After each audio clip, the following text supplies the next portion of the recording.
10 মিনিটের মধ্যে যদি টিভি আর লাইট বন্ধ না হয় তার একদিন কি আমার একদিন। গতকাল তোর বাসা বাদ গেল, তুই আজকে অফিসে যাচ্ছিস? তা কিছু হলো রে? কি হবে? কিছুই হয়নি।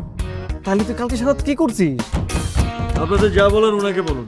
উনি রাতে দরজা খুলে না দেখে আমি আপনাদের দরজায় যে আপনাদেরকে বিরক্ত করছি। আমি জানি আমার দোষ হয়েছে, আমি আপনাদেরকে বিরক্ত করছি, কিন্তু আমি আপনাদেরকে কোনো সরি বলবো না, কারণ এই ভদ্র মহিলা দরজা খুলে নাই। নয়নতারার মনের ভিতরে না অনেক কষ্ট, সেটা শুধু আমি ওরা দেখলে বুঝতে পারি, বাইরে থেকে কেউ বুঝতে পারে না রে।